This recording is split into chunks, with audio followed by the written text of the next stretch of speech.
This session will be moderated by Dr. Anurag Chaudhary, sir. I request, sir, to please introduce Rajesh, sir.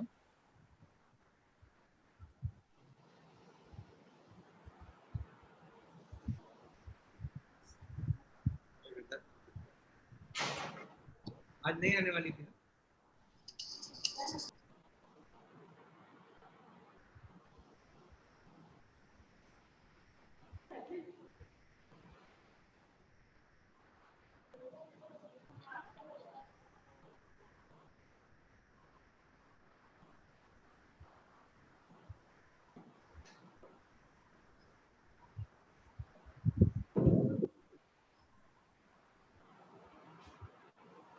I request Rajesh, sir, to please start the lecture. Good morning, everyone. Am I audible, Mani? Yes, sir. Okay, the topic of mine is record keeping in dentistry.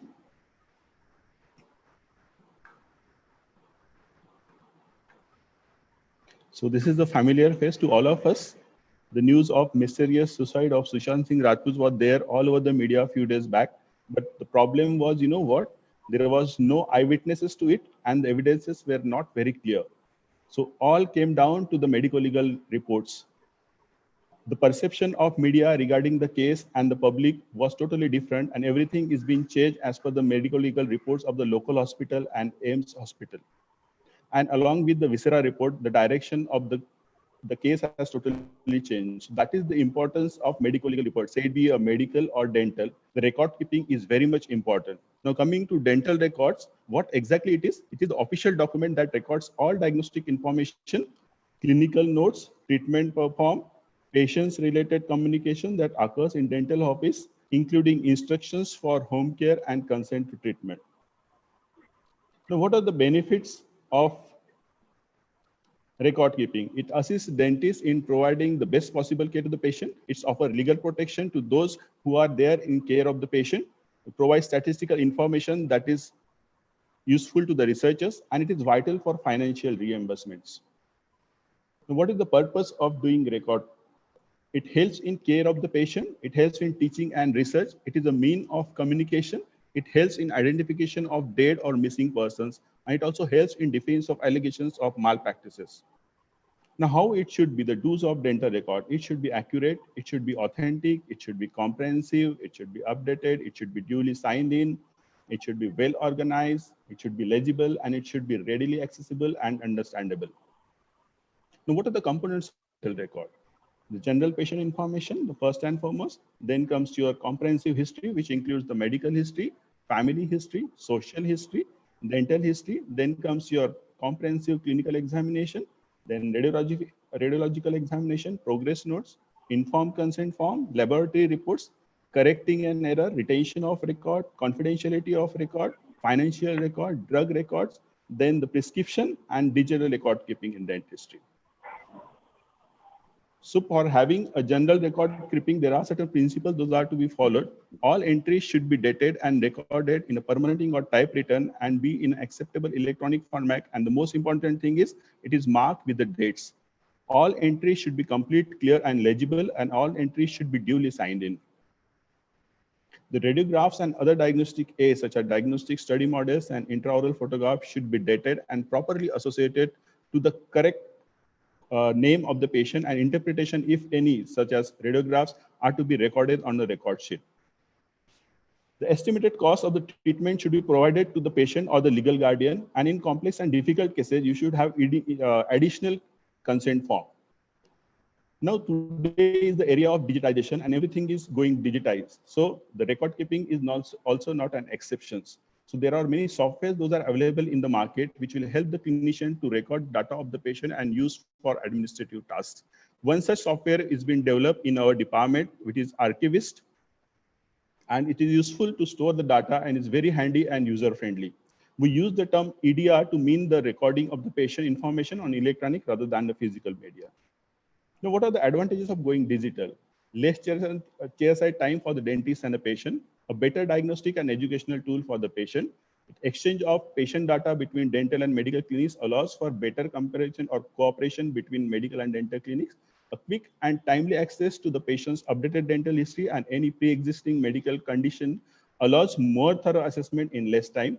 They are making clinical data immediately available to researchers for studies, and collecting research data through electronic patient record can eliminate logistical problems that can occur with the patient records.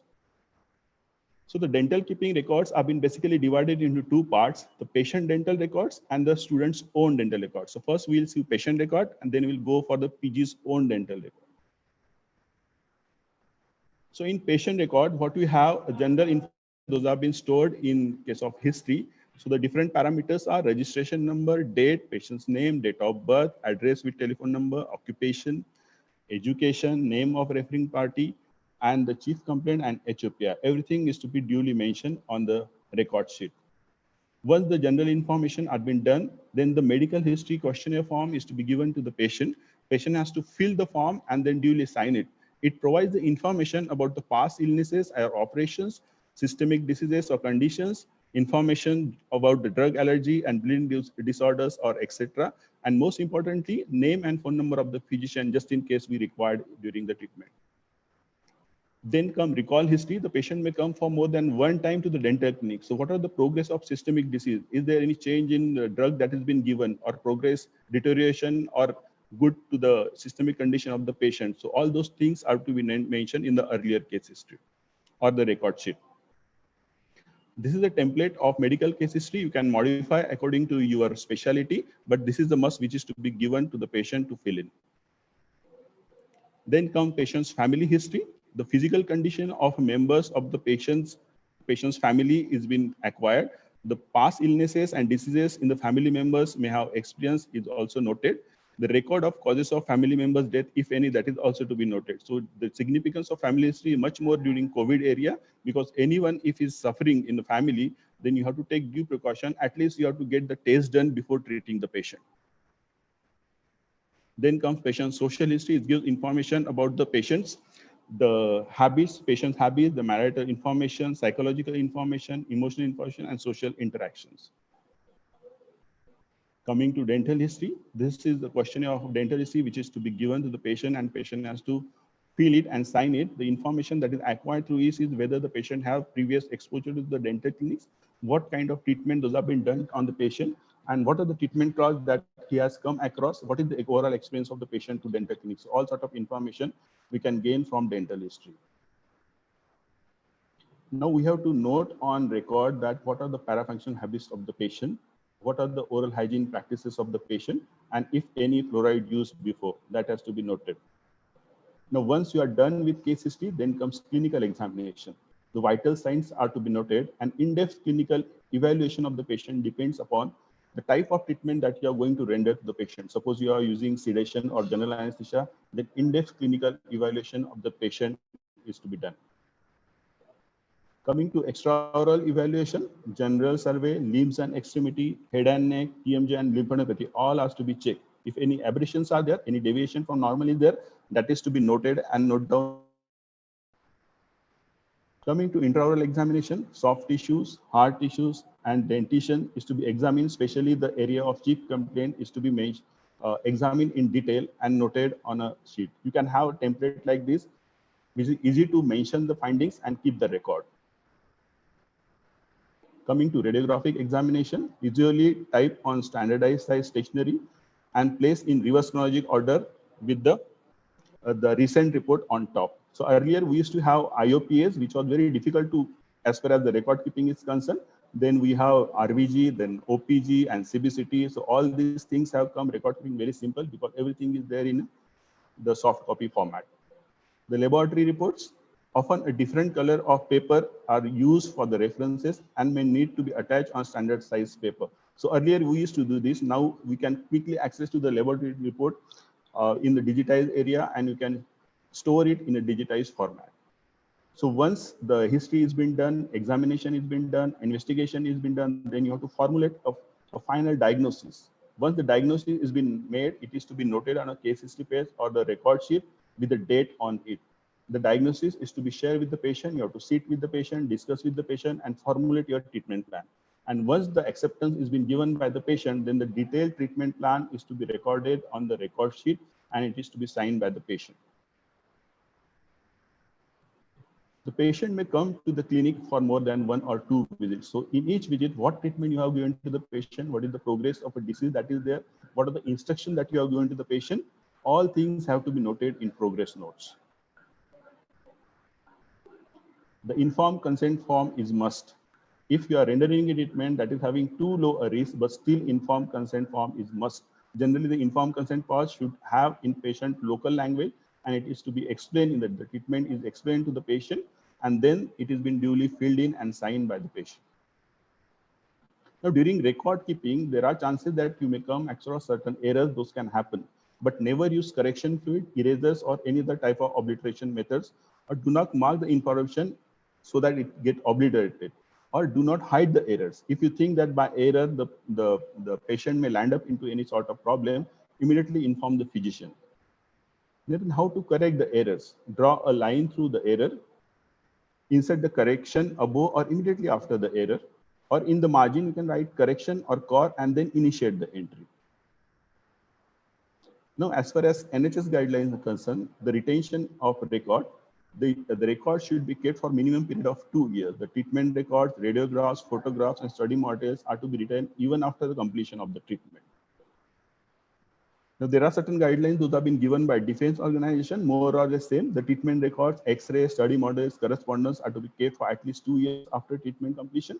Then if the patient is minor, till the time he becomes 25 years of age, the record has to be kept. And the orthodontic model, study model, photographs are to be kept for 5 years minimum. Now, whatever the data you have been collected from patient, the confidentiality is to be maintained. It encourages open and honest communication. It enhances dentist-patient relationship, and it encourages respect for patient autonomy and privacy. Now, there are certain guidelines for those patients who are suffering from AIDS and STD. The strict confidentiality is to be maintained, and if any leak of data is there, that is considered as serious professional misconduct. Now, there are certain circumstances in which you need to share the information. What are those circumstances? Other healthcare professionals, if are involved in treatment, then you have to share the data with that particular professional. In preparation for legal reports containing only relevant dental treatment and clinical research protocol, peer review products, and of course, with patient consent, you can share the data whatever you want to be. Now, financial record. The financial record for each patient must include a copy of any agreement with the patient and provide an accurate statement of patient's account, including amount and date. The drugs, those are in custody with the dentist. The dentist himself is totally responsible for it. The drugs are to be kept in closed cabinet and only authorized person should have access to it. All narcotics, controlled drugs, benzodiazepines, and target substances that are to be kept in dental clinic in locked cabinet. The place cannot be changed of drugs. Even the dentist cannot take the drugs to his own home. Now, coming to the prescription writing, when issuing a written prescription for drug, the following precautions are to be taken. If you are using a paper prescription pad, write the prescription in words and numbers and draw lines through the unused portions of the prescription and keep the blank prescription pad secure. If using desktop prescription printing, use security features such as watermark, write a clear and unique signature. If faxing a prescription, confirm destination and fax directly to the pharmacy and destroy paper copy or clearly mark it as a copy. Now, during COVID time, many e or virtual prescription have been done quite nicely, but the problem is the record has to be kept by taking a screenshot or something like that. Coming to referral of documents, during the treatment of a patient, at times you may require to refer a patient to the specialist or call a consultant for the treatment that is needed. So you should have your own referral form that is to be duly filled in. The person's name, the specialist name or consultant name is there, and what for you are referring, the treatment that is needed is to be mentioned in the referral form. So this is all about the patient's record. Now we'll see postgraduate's personal record. Now, during the period, the 3-year period, the PG student has to go through many activities. So the PG student should have his own logbook with the department name written on it, then the name of the student, roll number, specialty, and tenure of period. Now, during this tenure, the PG student go through various seminars, journal club, case reports. So everything is to be noted in a logbook date-wise. Now, the evaluator of the seminar will evaluate the seminar on the basis of checklist. The checklist points are the topic, whether the relevant publication consulted, whether cross-references consulted, completeness of the preparation, clarity of presentation, understanding of the subject, ability to answer the questions, time scheduling, use of audiovisual aids, overall performance, score, remarks, signature. So you can have all these points in a form like this one of endodontic department, and then you can grade and duly signed by the evaluator along with the date. Same is the case with journal club activity. The checklist points are article chosen, understanding on scope of objective of the paper, the whether cross-reference have been consulted, whether relevant publications consulted, ability to respond to the question, audiovisual aids, ability to defend the paper, clarity of presentation, any other observation, total score, signature. All these points can be tabulated in the form, and then it is to be graded accordingly, and it is signed by the evaluator. Now, PG students need to conduct certain UG lectures as per the guidelines given by the university. So all these things, the lectures are also been evaluated depending upon the checklist. What are the names, the topic, the communication of the purpose of the talk, evokes audience interest in the subject or not, the introduction, sequence of ideas, the use of practical examples, speaking style, attempts audience participation or not, summary of the main points at the end, ask questions, answer questions, rapport of a speaker with the audience, and effectiveness of the talk. So all those things are to be evaluated during the lecture. Now the PG students may have different photographs, study models during the tenure. So all those things are to be kept along with the cases and date in your logbook. So various scientific activity must be attended by the PG student during his tenure, like workshop, CDE, specialty national conferences, lectures, demonstrations, and there are certain workshops those are to be attended, like basic research methodology and resident as a teacher. So all these things, if done, are to be recorded date-wise. I feel the basic research methodology is must for all the PG students. Then the PG student may present certain paper or poster in various conferences. Then they have to do certain publications, and if prizes won, if any, those are to be noted along with the date in your logbook. Coming to the departmental attendance, then your preclinical work done, clinical work done, these two are the most important work. In examination, you may ask what are the works you have done. In inspection also, you may be asked what are the work you have done along with the proof. So all the work are to be tabulated date-wise along with the duly sign of your in charge and HOD. If you have done any peripheral clinical posting or camps, like the first years have done COVID posting just now, so the record of that is to be kept in a logbook. And finally, the library designation and final decision. These two are very important documents. The copy of which is to be submitted to library, university, and the personal copy has to be there. Every now and then you'll be asked about the final dissertation, the topic, and the inferences or clinical significance. So my advice is to mug it up. The title at least is to be by heart to the PG students. So this is in short about the dental record keeping. Considering the time constraint, I have made this small presentation. I hope you are now well versed with what exactly dental record keeping is and how well to go about it. These are my acknowledgements. Thank you so much for your patient listening.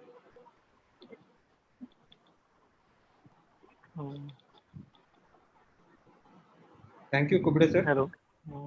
Thank you, sir. Nice presentation. Thank you, sir. अनुराग, तू sir को introduce करना रह गया? No, yes, sir.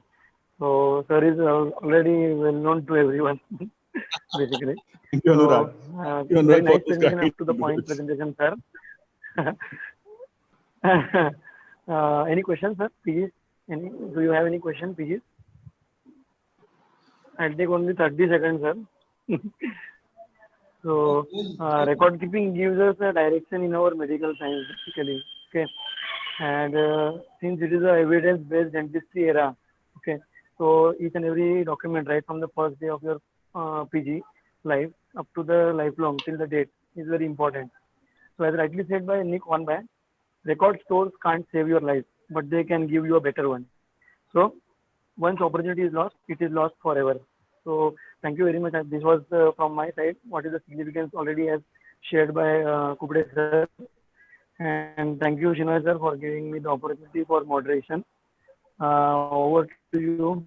Oh, Thank you, Anurag. over to you, our sir, to Yeah, Himani. nice. Uh, Thank you. Thank you, sir. Thank you, Kubre, sir, for a wonderful lecture. It is rightly said that research method helps us to get a solution to a problem. The study of research methods gives us training to apply them to a problem. The study of research methodology provides us the necessary training in choosing methods, materials, scientific tools, and training and techniques relevant for the problem chose. So, to guide us in detail about the research methodology, we have with us Dr. Chetna Makde ma'am, and this session will be moderated by Dr. Pratima Shanoy ma'am.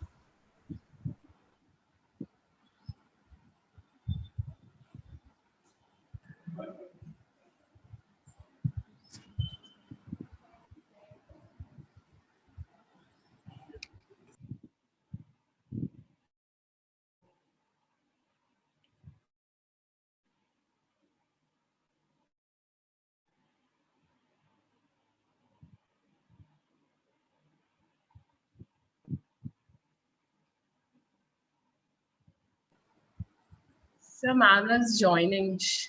Hey, she is there already. Sir, because of the network issues, Okay. she's just coming.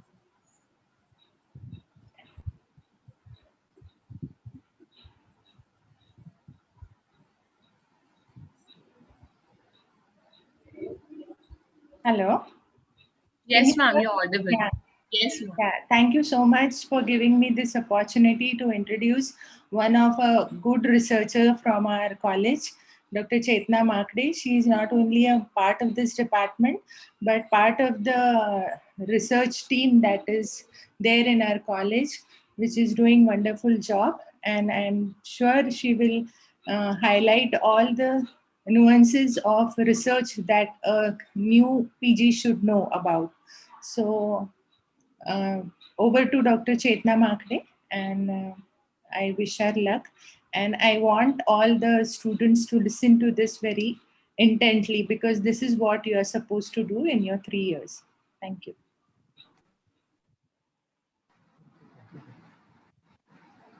A very good morning to one and all.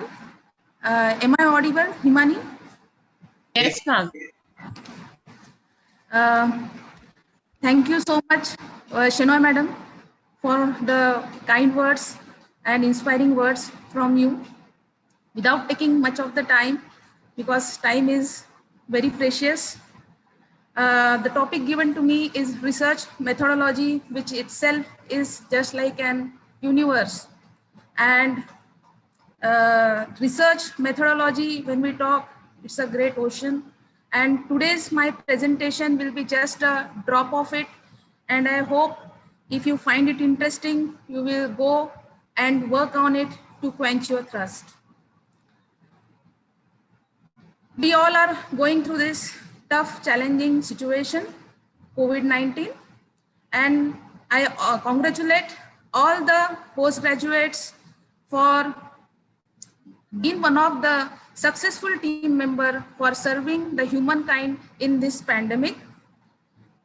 This situation has not only been challenging, but we again as a team had successfully trying to surpass this situation and try to create a new lifestyle, and we are trying to live with it. So my today's presentation, as we are going through this, will be based with the exemplary using coronavirus. So as we know, research is a systematic way of asking questions to acquire knowledge.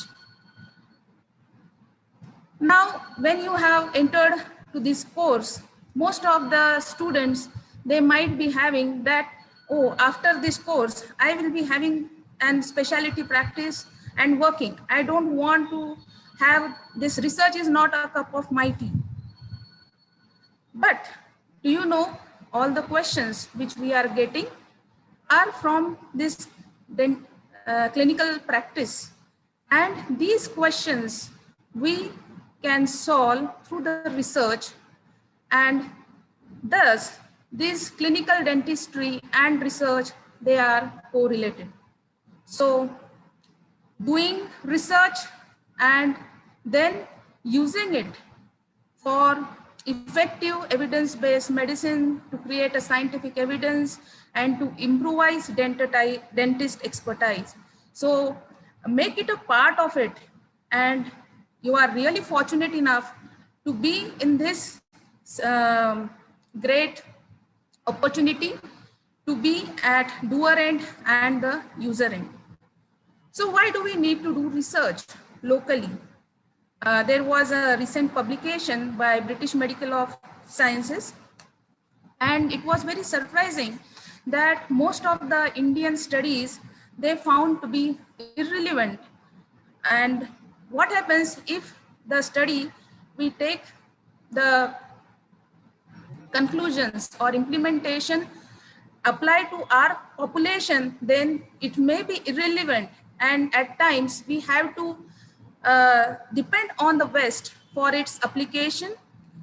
That is really an injustice if we do this. So as an Indian researcher, it is our duty to conduct a genuine research so that it will be applicable to our population and within the economic constraints.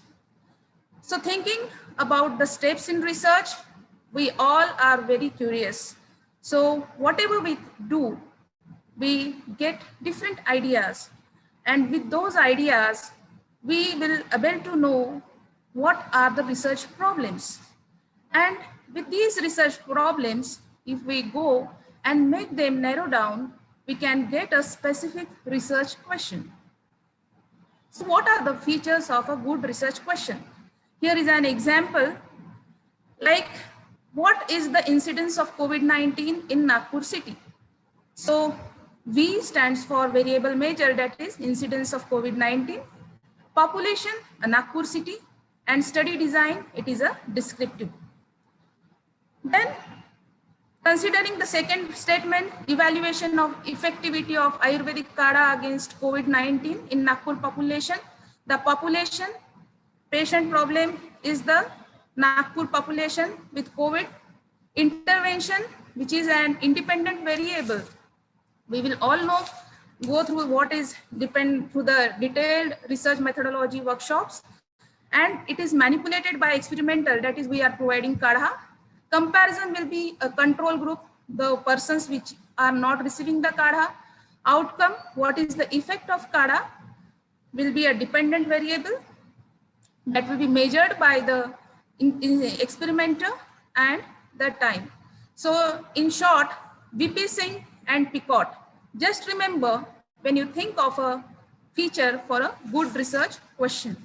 Now formulating a research question, we all know a famous statement by Rudyard Kipling with different what is your purpose of study, why, the research problem, objectives, where is the place of the study, and when, that is the time period, and what are the available resources, that is who and how we will be obtaining information. Accordingly, with these things, you can formulate a descriptive type of questionnaire. When you have a comparison, you can formulate a comparative type of questionnaire, and you can draw an association between two types of groups or cause effect, that will be an association type of questions. So basically 3 types of questions you can have. Now coming to the features of good research. First of all, it should be feasible. Feasible means adequate subjects should be tested, plus it should have an adequate technical expertise in terms of cost and time. It should be feasible, plus the study settings, all should be feasible. Then interesting, first of all, it should be very interesting to you, and the research fraternity, it should be able to solve the question. Regarding novelty, whatever the existing knowledge is there, it should match with it, contribute some new features, and again provide some new questions to the further research. And ethical, all the projects should be approved from the institutional ethical committee. Coming to the relevance, it should be relevant in contributing to the scientific knowledge, forming health policies, and future research directions. And most of important, it should be, the S is added nowadays, that is, it should be socially relevant. So the criteria is finers. Now there are 8 steps when we think of the research procedure. I am not going to go into the detail. Considering all these factors, we have to define the research problem, go through a thorough review, literature, and design your pilot project with the objectives. After pilot design of your study you have conducted, you revisit your literature, again the final criteria, and then you draw your final objectives and the final study design for your project. After that, data collection, preparation, subsequently its analysis, interpretation, and research reporting. Now you can see in these 8 steps, it's not a job of a single person. You require expertise, your guide, your technical support, all peer groups, and you should build rapport for building a good research team. Now, types of research. The primary research, which you will be doing on your own, like surveys, very popular. For thesis, you may have your observational studies, case control studies, and trial. And secondary research, like when you do for your library dissertation nowadays, the systematic reviews, narrative reviews, and meta-analysis at the higher end. When we study the course of the disease regarding its distribution, causation, diagnosis, and prognosis, this all can contribute to formulate an observational type of study. Whereas dealing with the treatment aspect of the disease, you can formulate experimental study. Now coming to the hypothesis, which is a very critical part. In simple terms, we can say that it is an logical supposition that the statement is supposed to be true. It is a specific testable prediction where it can compare dependent and independent variable and is a most integral part of analytical and descriptive studies. For, analytical and experimental studies. For descriptive studies, you can set to form the hypothesis. So here is a flow chart, a simple flow chart where you can have a look for the qualitative study. You all know qualitative study, quantitative study, then observational study, experimental study. Here you can see that in observational studies, which we all do, one is descriptive study where there is no comparison group. And these studies are basically for hypothesis formulation, which includes case report, even the later two editorial that is considered to be an gray matter, then case series. We all know that when we were not having any of the information, even for corona, the simple information from case report, then subsequently case series have given an valuable output. Then cross-sectional studies and longitudinal studies. Further, we have analytical studies where we have a comparison which are supposed to have for hypothesis testing. In this, we have case control studies, cohort studies, and cross-sectional analytical studies. And the most important part where everybody wants to do an experimental research, that is for hypothesis confirmation by conducting clinical trials and randomized clinical trials and large community trials. So these are very important when we think of drafting the grant research projects. So qualitative research ideas, very simple. You will be frequently doing unstructured and small sample sizes required. So very easy to conduct. And the qualitative research, where the results are objective and large samples are to be involved and to test the hypothesis. Here you can see a flow chart where we can see the case control study and cohort study. That is one is the prospective study, that is cohort study, and case control study is the retrospective. Now here is an example of protocol of population-based prospective cohort COVID-19 cohort study. So in this study, what they have done, they have studied a large number of population from Munich, and they have identified COVID cases and non-COVID cases for over a period of time of almost 10 years. So this was a longitudinal study, prospective study, where we were able to study the exposure to effect. Then there was a standardized outcome, and this study can study more parameters, more number of parameters. But the disadvantage is time consuming, costly, and requires large sample size to even study the rare outcomes. Now, case control study, here you can see this study was conducted in March to April period, a case control study where an online questionnaire was given, and it was seen that frequent hand washing, social distancing, wearing of mask. So this was contributing to the major part of the protocol which we were following. So these are observational studies. We are not doing an intervention, but compares disease with cases and disease with controls. Less time is needed to conduct the study, and simultaneously you can look at the multiple risk factors, and useful as an initial study. As I have told you that this study was conducted in the end of the March to the first week of April, and that has given a subsequent output of how to do or how to prevent corona, and it can be difficult to find a suitable control group. Now this cross-sectional studies, again, very, very popular study pattern when we see most of the postgraduates and even the undergraduates, they do, that is the awareness, perception, and attitude studies. So here you can see, again, this was a questionnaire-based study. A large number of population of Jordanian dentists was involved, and the advantage is this can be carried out at one time of point and over a short period. And these studies establish the prevalence of the study. And this is just like a snapshot, and it records the disease at a specific point in time. So this is just a zest of what we have seen, the cross-sectional study, a snapshot study, whereas the cohort study and case control study are like a video film. You forward it, it's a cohort study.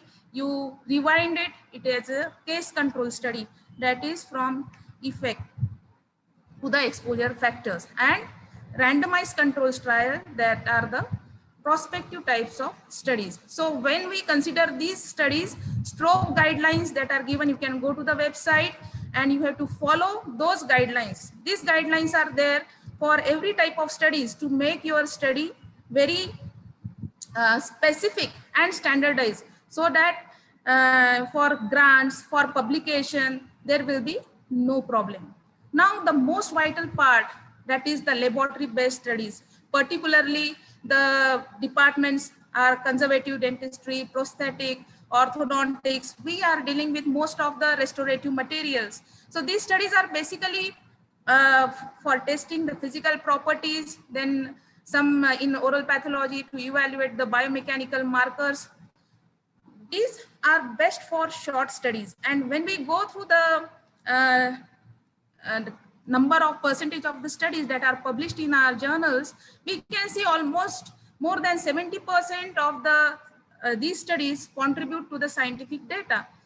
And so it's not just like that they are good for the short studies, but you should follow the CRIS guidelines, which is given there. You follow this article by Dr. Kritika Datta, very interesting article, and this will help you to make it easy, improves the internal validity, and reduces bias.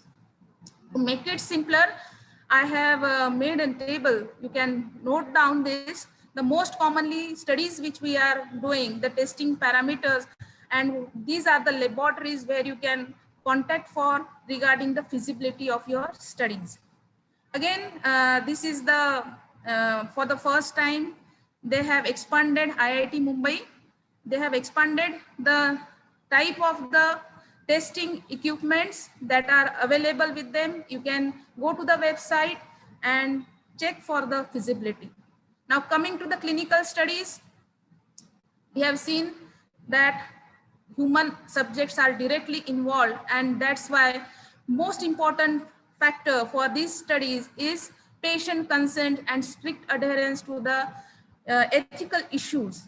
When we design these studies, it is very important that after we get the approval, we should register these studies to the Indian Clinical Trial Registry. Very, very important. Previously, it was allowed to register retrospectively, but nowadays it is very mandatory.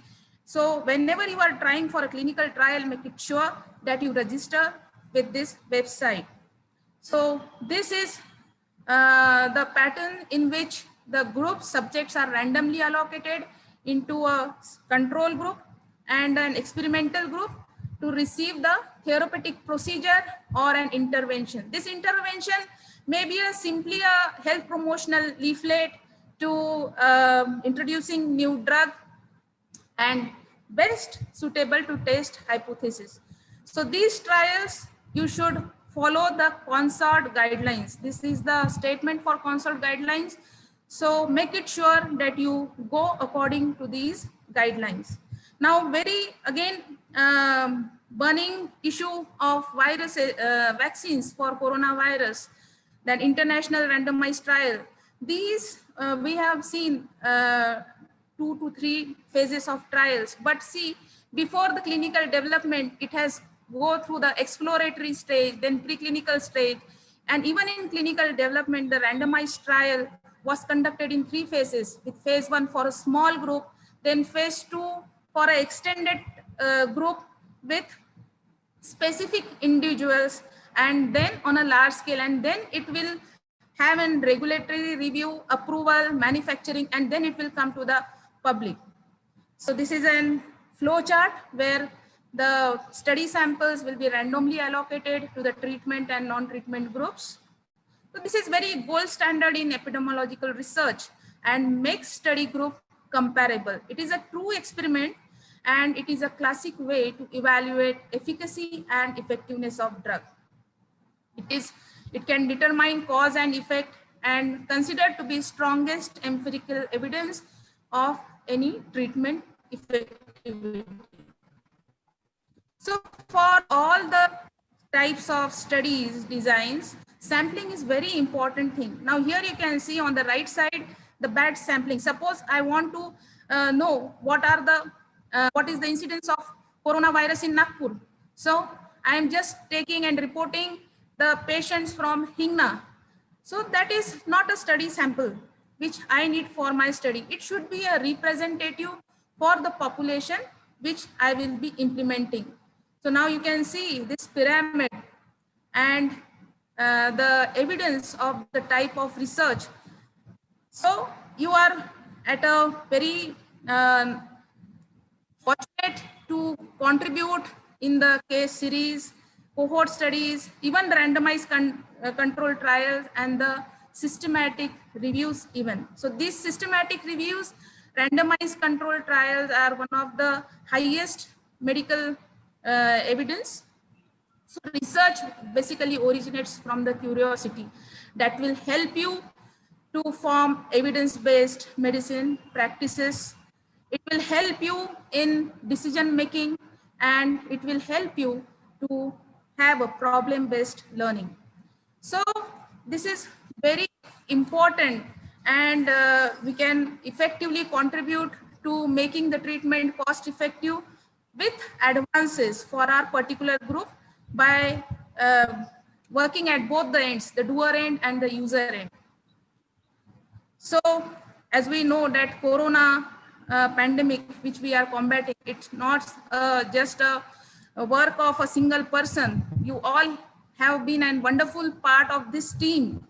So even research is a teamwork, great teamwork. Even if one of the person is not good or one of the component is missing, then all your efforts will be waste. It is an science and you have to practice it. Practice with small things, plan it properly, take guidance from your mentors, colleagues, and then you can effectively contribute to the evidence-based practices. And definitely failures will be there, but never, never give up. So I thank you. My sincere thanks to the PG Cell Director, Dr. Sir, Kubre Sir, for giving me this opportunity, and special thanks to my mentor and my guide, Dr. Pratima Shenoy Madam, Himani Pratik, and all of you. Thank you.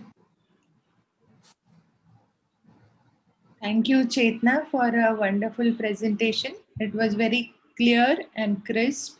I'm sure the first years are now motivated to do a complete research methodology course, because it could be overwhelming by just listening to this introduction. There are so many things in research which is very well taken by our research team in the college, and I'm sure, and you are also part of it, and I'm sure all are eagerly looking ahead to know more about research, and your presentation, especially in relations with COVID also, has cleared many a doubts in their mind.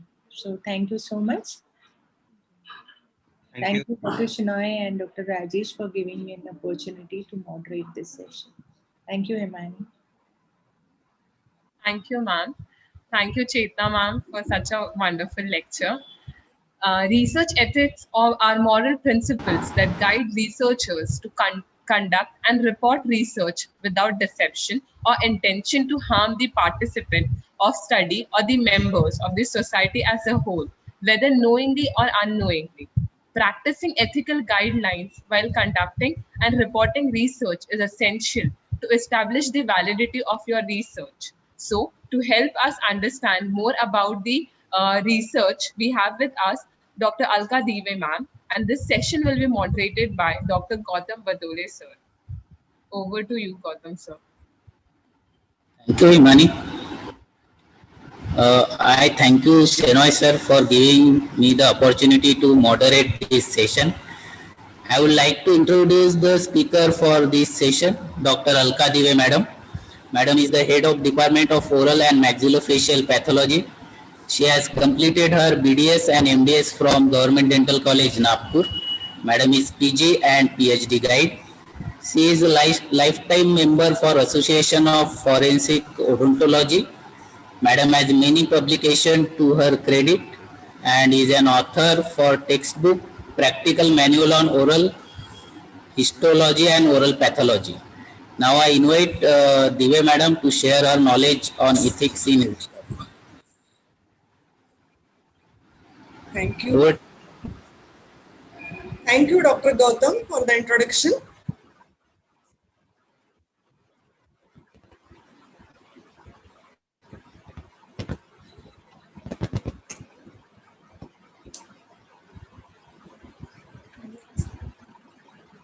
Hello. Yes, Alka, go ahead. Go ahead. You have to. Yes, just a minute. Yes, yes. It is that camera is. It is showing that failed to start the video camera. It's some technical problem. Can you? Am I audible, Rama? Yes, yes. You are audible. You can start sharing, Alka. Okay. Okay. Okay. Sorry.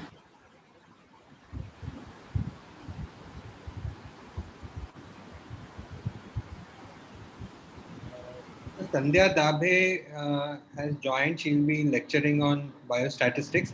Madam, we are running just about 5 minutes. Please bear with us. Hello. Yeah, go ahead. Go ahead. Good morning. I would like to congratulate. Thank you, Dr. Gautam. I would like to congratulate all the first year MDS students for seeking admission to this MDS course in BSPM Dental College. Now, the topic allotted to me is the ethics in research.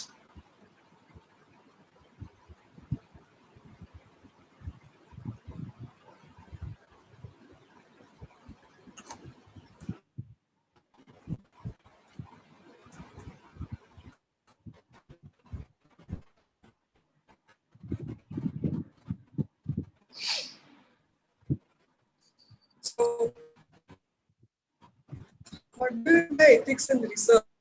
Ethics in research, they are very important when you are going to conduct an experiment.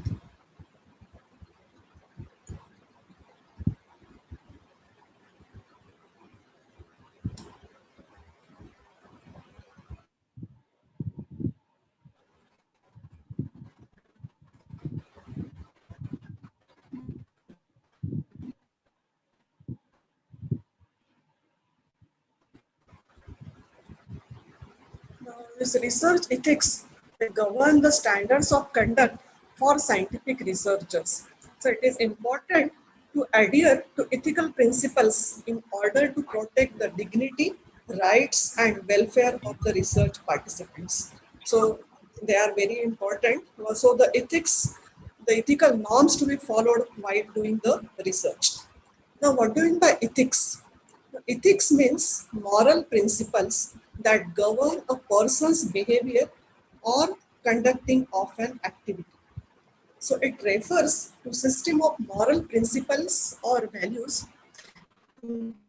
of right or good behaviors in relating to others and the rules or standards of conduct binding together members of a profession.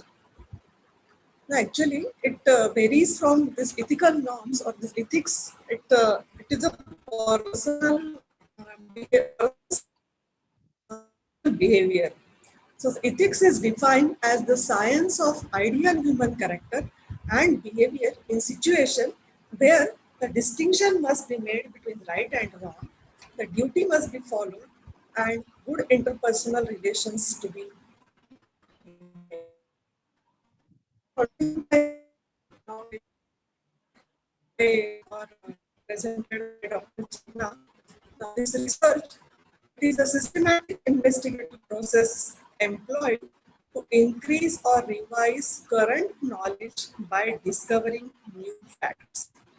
It's a continuous search for truth using method, and it is necessary for advancement of knowledge for the benefit of all members of the human species and for the ecological and environmental health of the planet. So research is to be done to discover the new facts and to establish the facts. So what is the importance of ethics in research? Now, this ethics should be applied on all stages of research.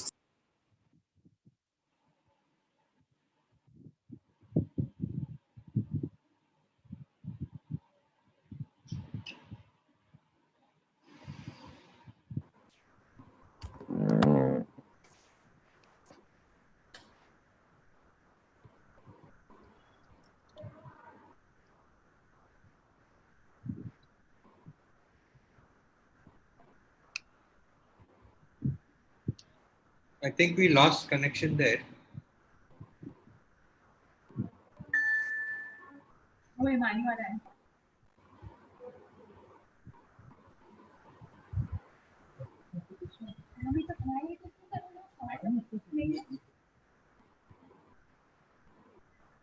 Avisha is photobombing.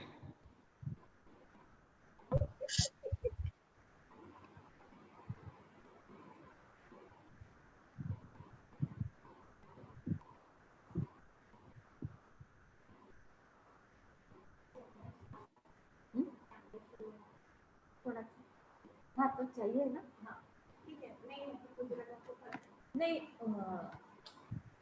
मेरी एक known है she will speak after अच्छा mute कर दो फिर मेरा Is Sandhya Dabhe madam ready?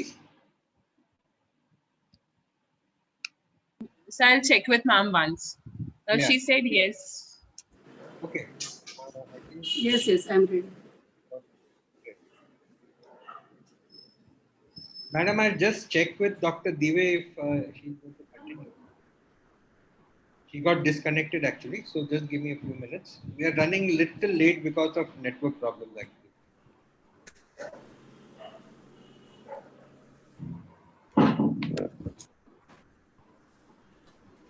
Dive madam, can I come back to you after this lecture by Dr. Sandhya?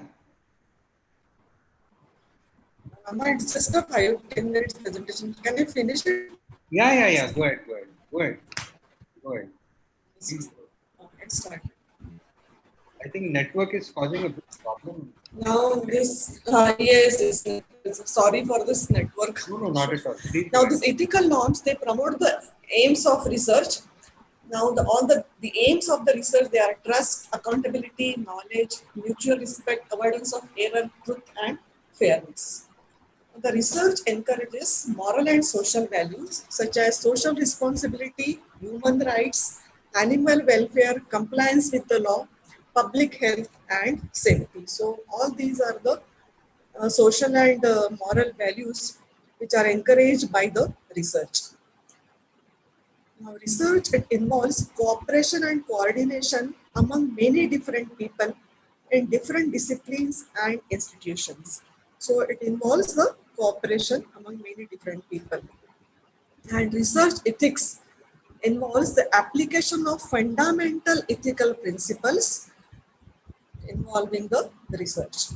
Thus, ethics are extremely important for setting the boundaries in research. Now, there are these ethical principles which are to be followed while conducting any research with human participants. Now, the first one is essentiality. The research should be directed towards the increase of knowledge for the well-being of all the species and the environment. Then second is the voluntariness and informed consent. The research participants should be fully apprised of the research and the impact and risk of research on the research participants and others. For these research participants, they have the right to refuse from further participation irrespective of any legal or other obligation. And this is very, very important that the informed consent and voluntariness, they are the cardinal principles to be observed throughout the research.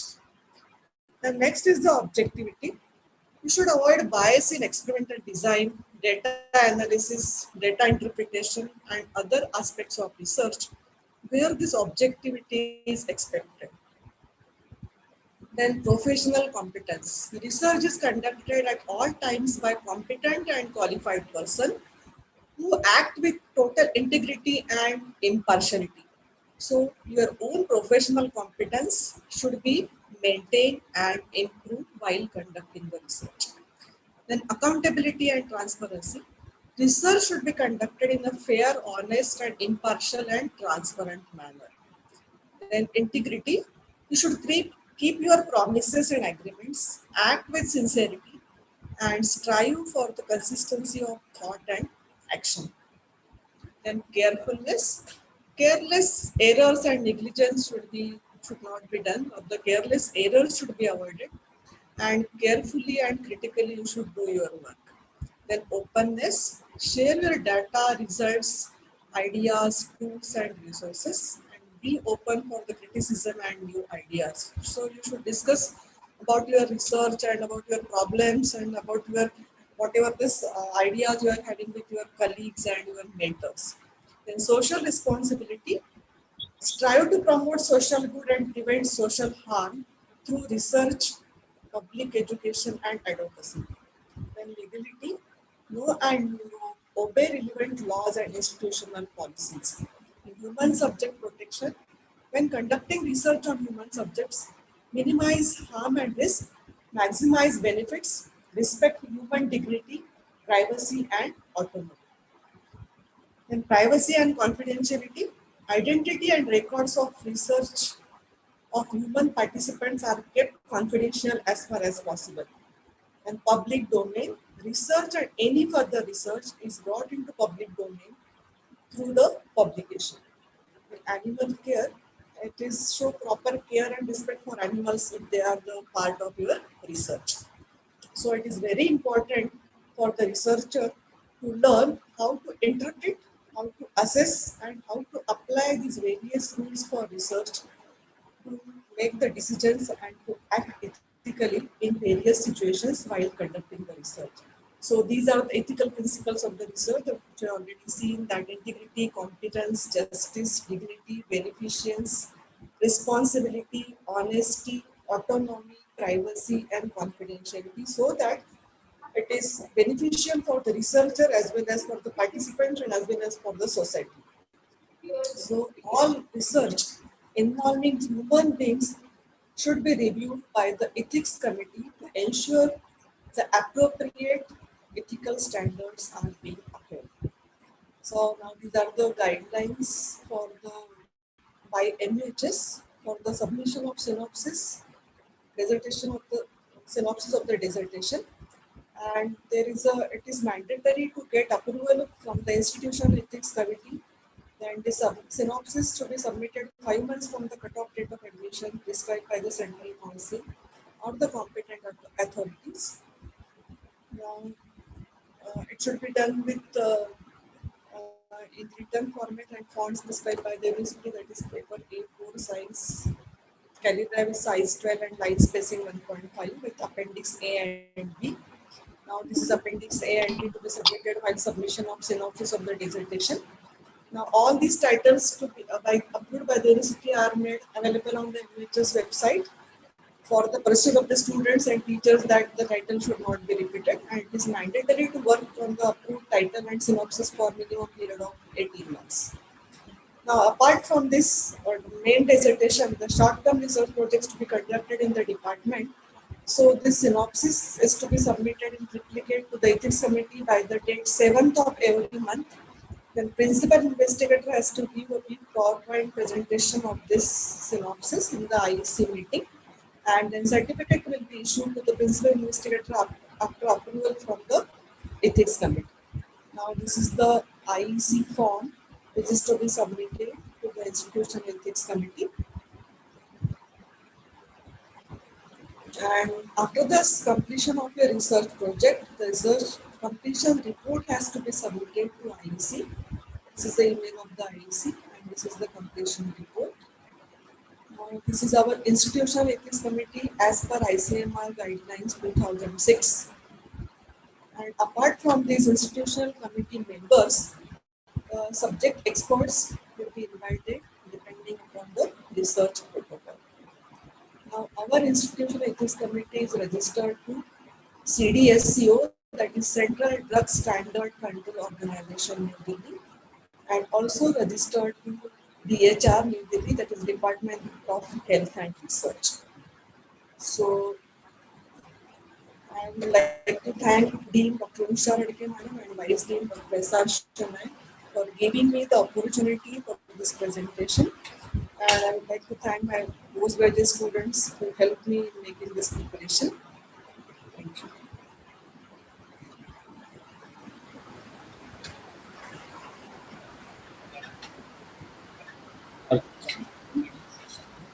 It will definitely helpful for the all the PG students for their clinical research. And thank you, Shenoy sir, for giving this opportunity. Over to Himani.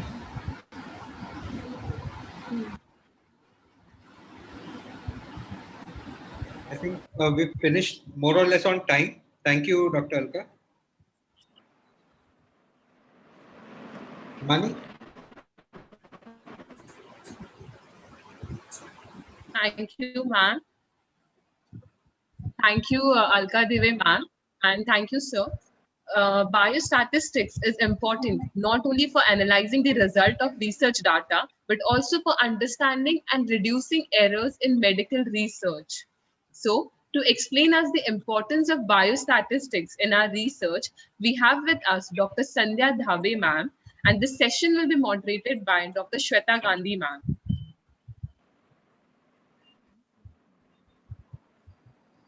Good morning, everyone. On behalf of VSPM family, I take this opportunity to welcome Dr. Sandhya Dhape ma'am for the session on biostatistics. Dr. Sandhya Dhape ma'am is presently working as an associate professor at Department of Statistics, Government Institute of Science, Nagpur. Ma'am has experience of 28 years and ma'am has total 16 publications to her name. Ma'am is a member Board of Studies at RTM Nagpur and at various other universities. Ma'am is also a director at Sydenham Institute of Management Studies, Mumbai. Ma'am is the main person helping us out for forming the MOU between the Government Institute of Science and our VSPM Dental College. So now I request Sandhya Dhape ma'am to take over the session.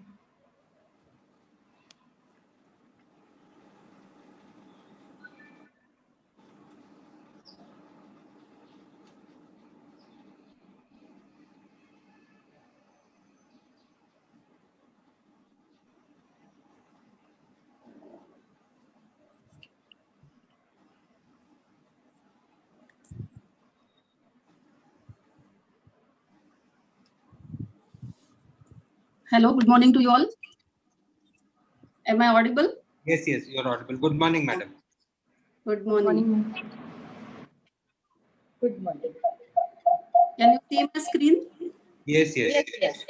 Okay, so shall I continue? But there's some echo going on actually. Okay.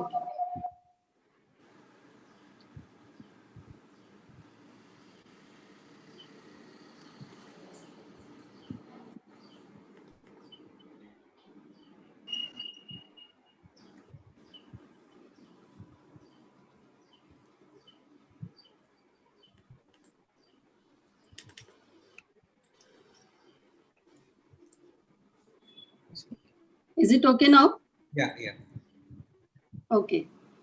So good morning to you all.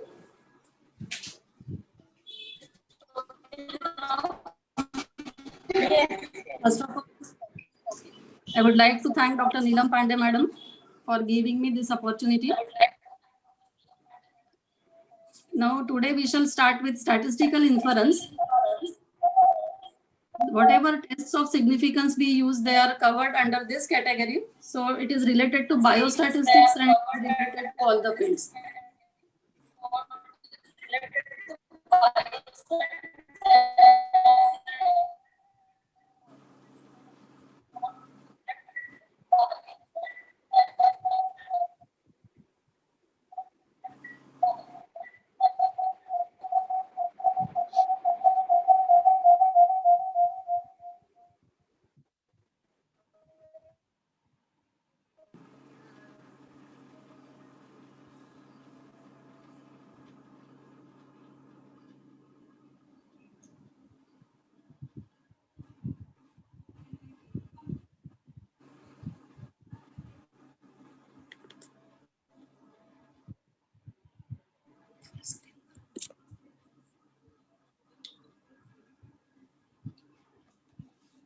Okay, so I will start now.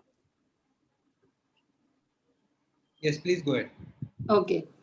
So in brief, I would like to give you just the origin, how the statistics subject was originated.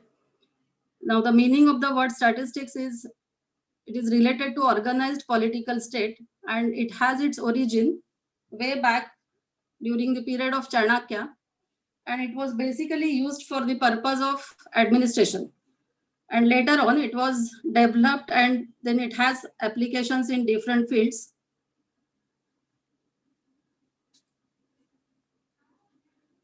The word statistics is used in two different senses. The first is plural sense. When it is used in plural sense, you can see this data. The data of production of wheat is given year-wise. When it is presented in this form, we call it as the statistics. So you are using the word statistics in plural sense. But when you are using it in singular sense, you are talking about the subject statistics, where you have the collection of data, analyzing data and interpreting the results, with which we have many applications in different fields. So there are different divisions of statistics.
Madam की आवाज नहीं आ रही ना श्वेता? हाँ sir, आवाज नहीं आ रही है।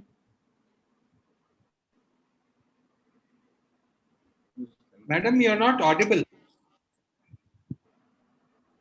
स्लाइड भी चेंज नहीं हो रही है।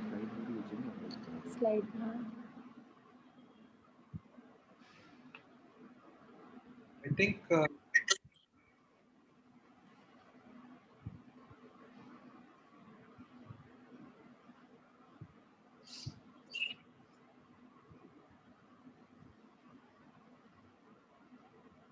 think it's got network is.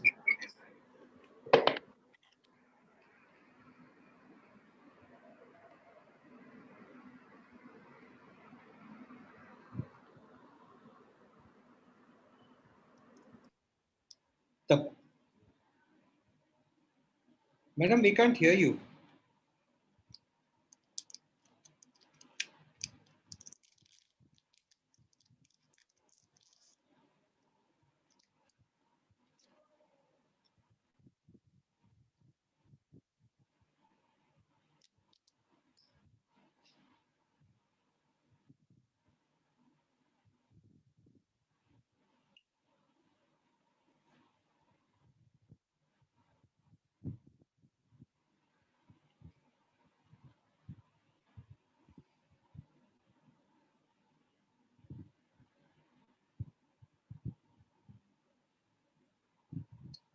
तपस्या तू लॉग आउट हो गई.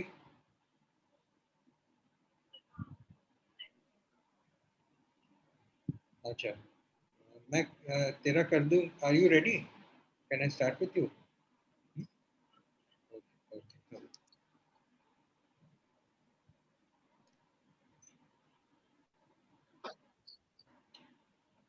Rajlakshmi. Yes, sir. I think just 1 minute. I think Tapasya got logged out. So Okay. what is by the time Madam figures out what has happened, Hmm. you know, can we have Tapasya? Yeah. So should I call her and confirm? Yeah, I just called her. She's entered. No. Okay, I'm here okay. only. Okay. Yeah. Sandhya Madam, can we have you after Dr. Tapasya?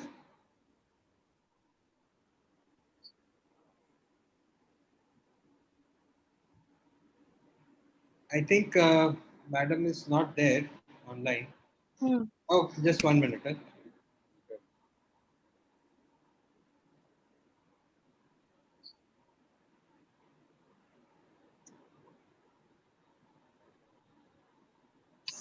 Sandhya Madam, can we have? No, she's sharing. Okay. Start to share. Yeah. Okay. So these are the 4 different scales of measurement. Now example of nominal scale, you just have the division like male and female. The hair color may be divided into 5 different categories. So that is the example of nominal scale. Ordinal scale would mean when you are taking the survey in this manner, how do you feel today? Very unhappy, like that. You are giving 5 different options. So that becomes the ordinal scale, which is 1 degree higher than the nominal scale. Like that, we have another scale which is called as the interval scale, which is 1 degree higher than ordinal. And finally, we have the ratio scale, which is the highest scale of measurement, where all types of operations can be performed. Like addition, subtraction, ratio also can be taken. That type of scale is called as ratio scale. The example of ratio scale is weight in kgs. Now we will come to inferential statistics. So where, as I said earlier, the different tests of significance, they are covered under the category of inferential statistics. So here you have a concept of population and sample. So we have a big population. Population is anything, group of objects or group of individuals in which you are interested. You are basically interested in knowing the characteristics of this population. You want to study those characteristics, but the population size is very large. It may be infinite also sometimes. So it is not possible for you to study each and every individual included in the population. Therefore, we take one sample from this population. So that sample will be a random sample. It has to be a random sample. The most important requirement is that the sample should be representative of the population. And we will study the sample characteristics.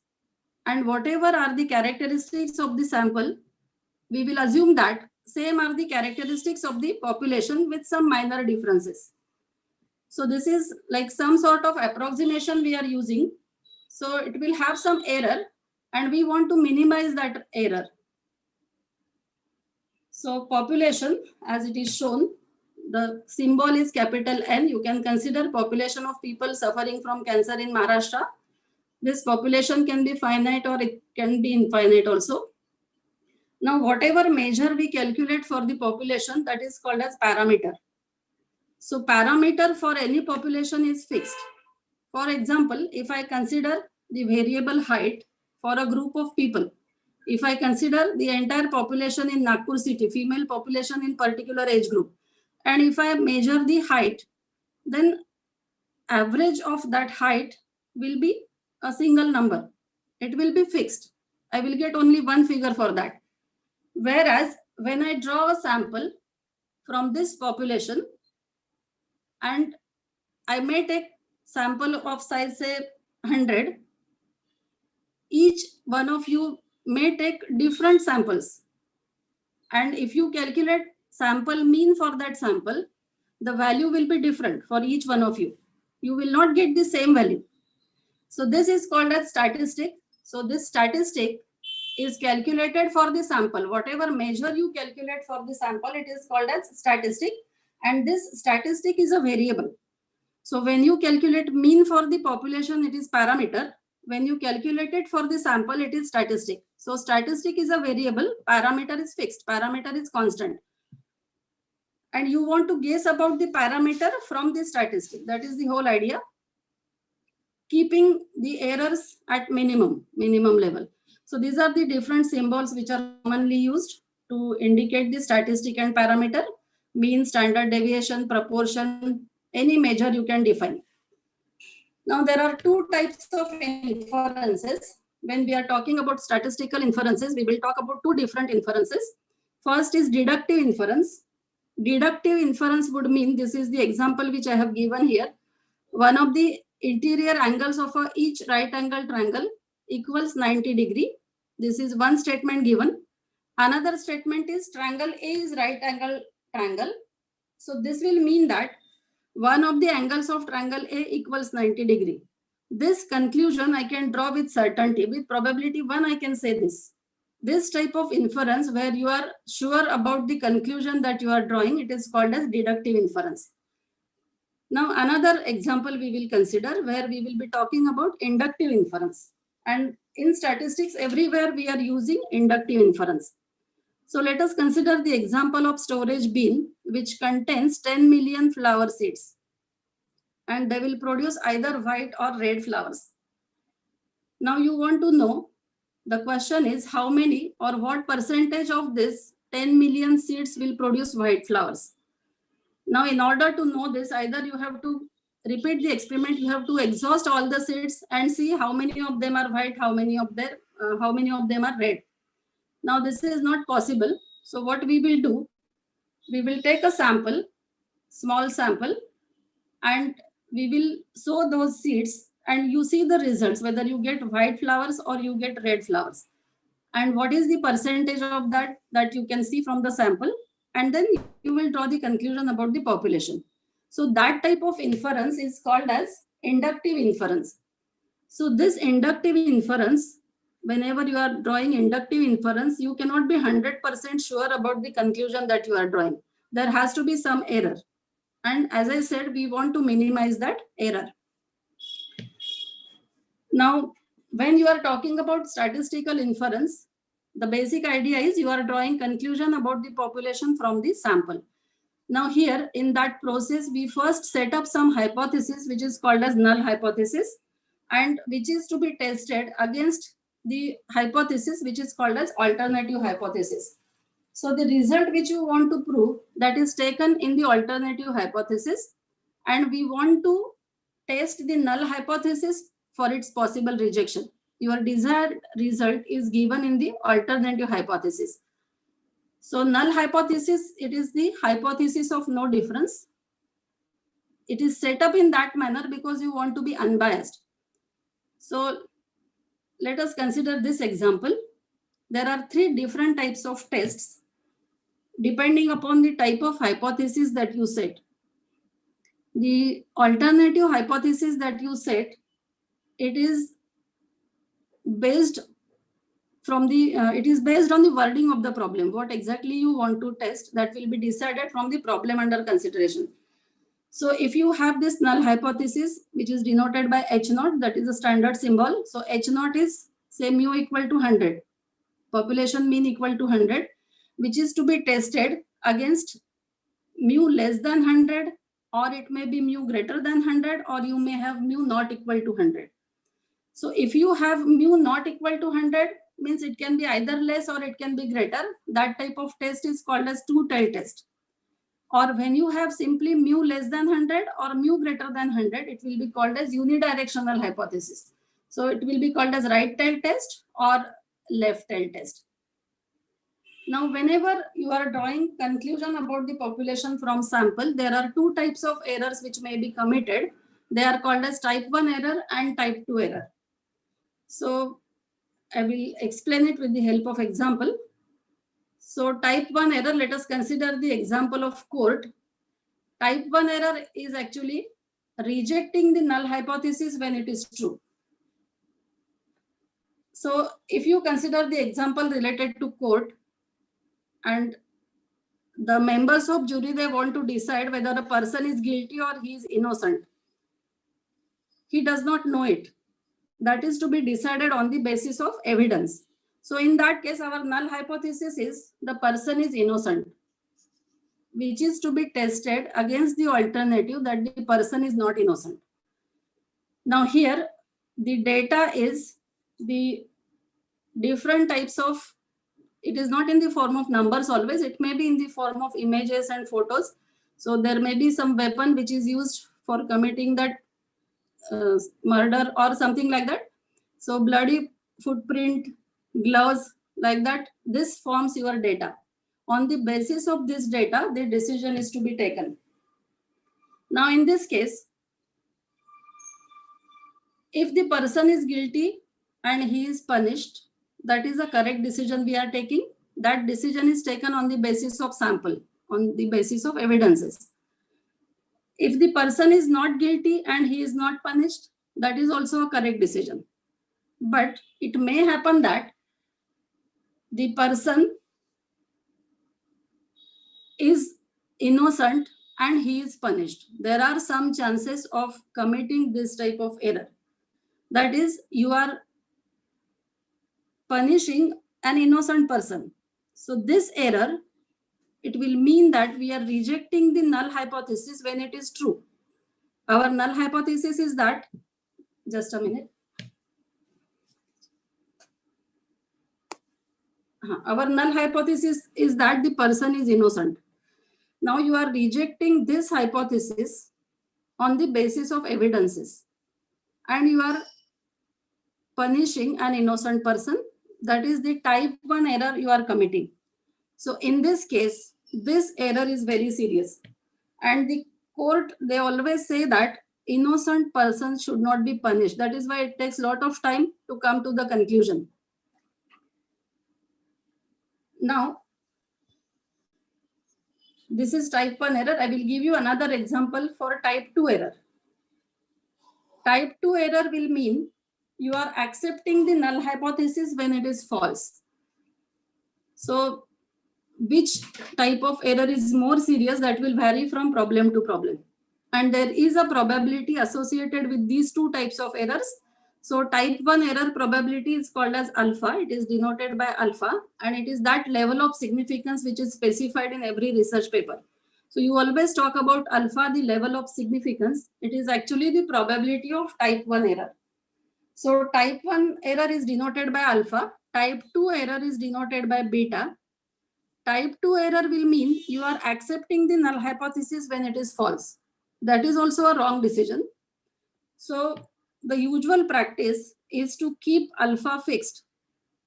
Actually, our objective is to keep both the errors at minimum level, but it is not possible. Once the sample size is fixed, you cannot minimize both the types of errors. So what we do, we keep alpha fixed and try to minimize beta. Minimizing beta is equivalent to maximizing 1 minus beta, and 1 minus beta is called as power of the test. So you want to have the test which is powerful test. So the general conclusion is keeping alpha fixed, try to minimize beta. The usual level of alpha which is taken is 5%. We take alpha equal to 5%. When you are choosing alpha equal to 5%, it means that you are ready to take 5% risk for that particular problem. Another interpretation for alpha is that if you repeat the experiment 100 times, there are 5% chances that your conclusion may be wrong, and you are ready to accept that much of risk. You are ready to take that risk. That is the meaning of alpha. And as I said, that has to be specified in every research paper. So the commonly selected level of alpha is 5%.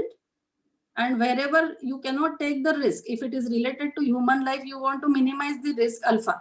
In that case, you may set alpha equal to 1%. Depending upon that, you have the table values which are given in the table, and you have to compare the calculated value with the table value and take the decision. So this is another example for type 2 error I have given. Many examples can be quoted. So just come to the next part now. So this is what in the form of table it will be easy to understand. So where it is okay written, it means you are taking a correct decision, and where it is written as error, it means you are committing either the type 1 error or the type 2 error. So the severity of the type 1 error and type 2 error will vary from problem to problem, and we have to decide whether what value of alpha and beta we should choose.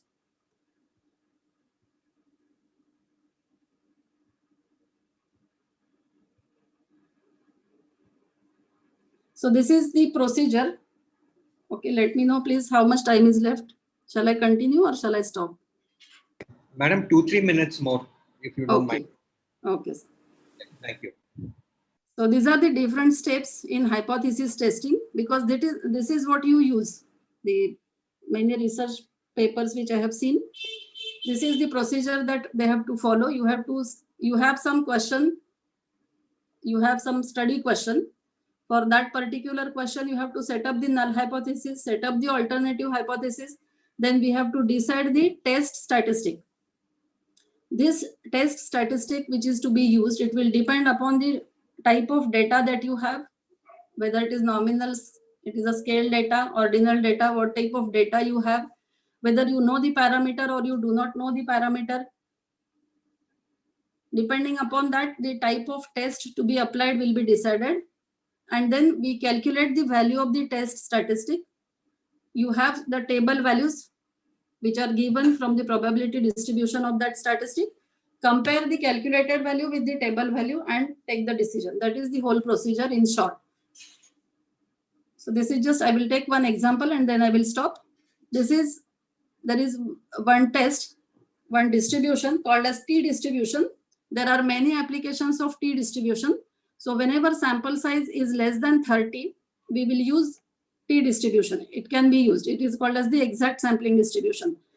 Now, if you consider this example, it is given that CEO of a light bulb manufacturing company, he claims that the average light bulb of his company lasts 300 days. It is his claim. You do not know whether his claim is true or not.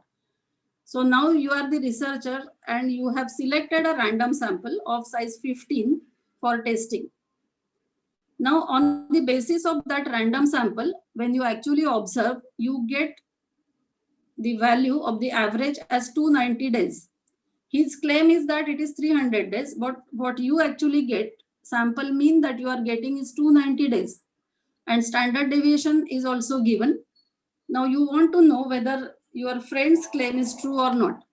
That is the question. So in this case, this is a parametric test. If you apply t distribution here, our null hypothesis is that mu is equal to 300. You do not know whether it is his claim. You want to test whether this claim is true or not. That is to be tested against the alternative that mu is not equal to 300. So for this, we have a test statistic given by this. You know all the values.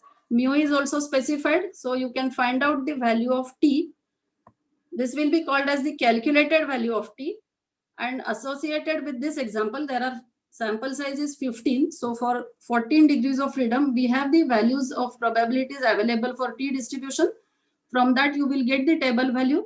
Compare the calculated value with the table value, and then we will take the decision. In this problem, our null hypothesis may be accepted at 5% level of significance. So what we are saying is, this conclusion which we are drawing, we always stress that this is at 5% level of significance we are taking the decision.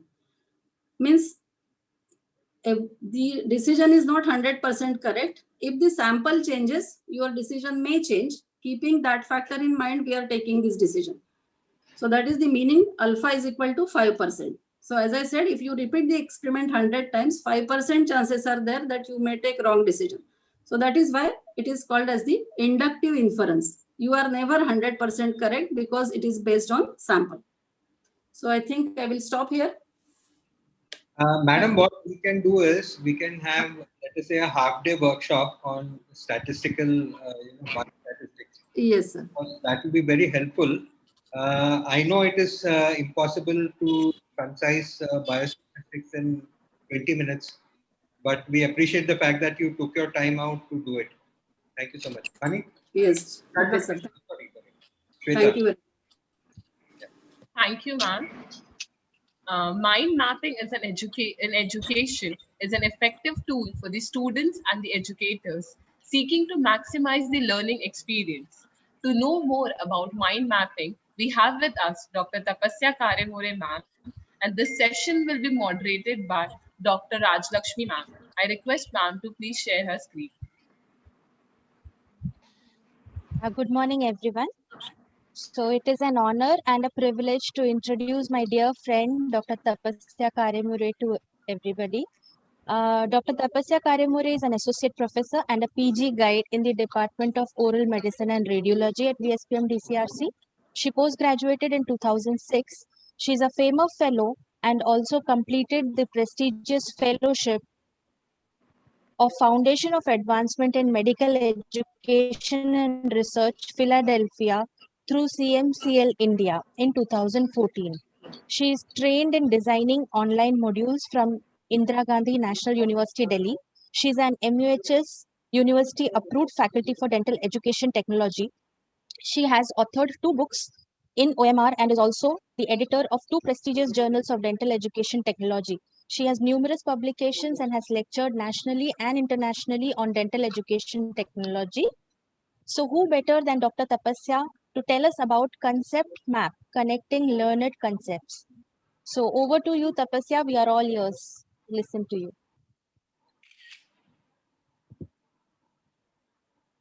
Tapasya, unmute yourself, please.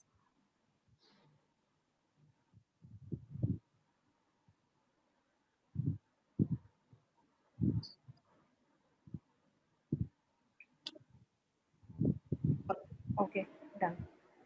So, thank you, Rajlakshmi, for your kind introduction, and those words were very much valuable for me.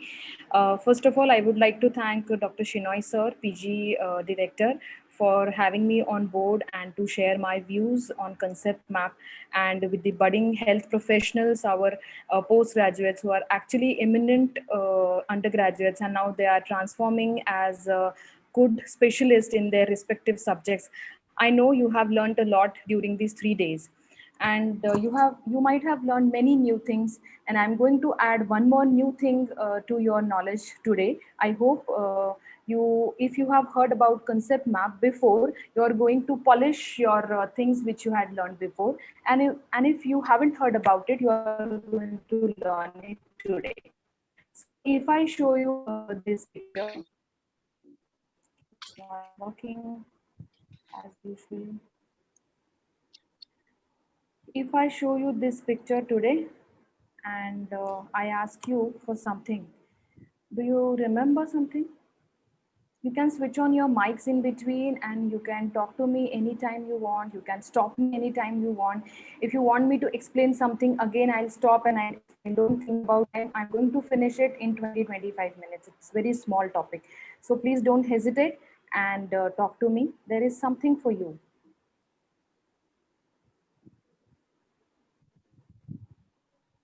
Can you just type this code and message me? What do you think about this question? Picture or write-up? I had shown you one picture and one write-up. So which one will help you for quick recall of the story you might have heard in your childhood? Can you just message me by using this code? Uh, Respond at pollev.com. Open your Chrome, Google Chrome, and type there and text me here. If you type this code in your polleverywhere.com, you can directly message me here. Let us see what happens. Dr. Rajlakshmi, you can also try this. Okay.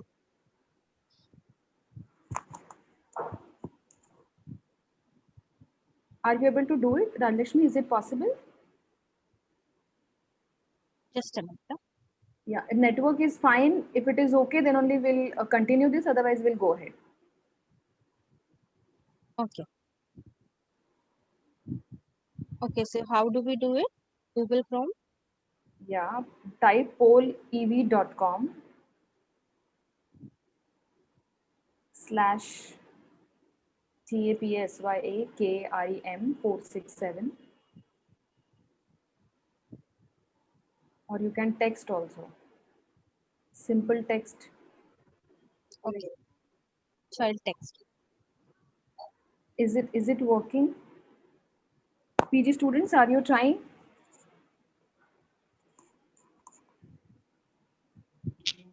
Yes, ma'am. Is it working? Do you think you got that screen where you can post this code and send your option?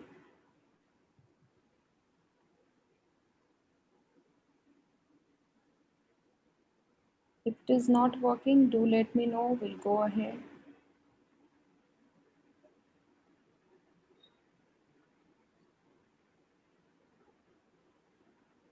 There can be network problem, I know. So I'm saying if it is not working, we can go ahead. We'll go ahead. We'll go ahead. Can you go ahead? Not working? Okay.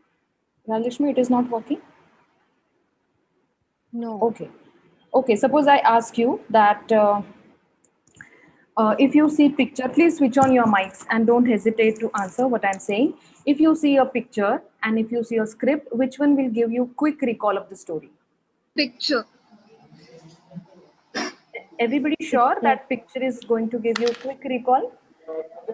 So can we go back to your final year and think about your exam time? You had read so many subjects during your exam. So could you recall nicely what you read during your exam, during your final year exams? You were confident before your exams that I have recalled everything and I can memorize and I can write and represent what I have learned. You can tell me this also. You were partially confident, you were not confident. How was your confidence level that time? Rather, not about confidence, it is about your memorizing of the facts and recall.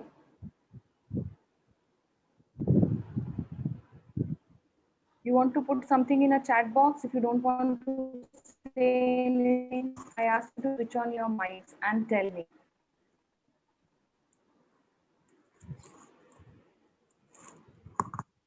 No, you don't want to tell? Tapasya, the problem is that yes, sir. The chat box is seen only by me. Okay, okay. Then I ask them to switch on their mics and a few people can answer. Aditi.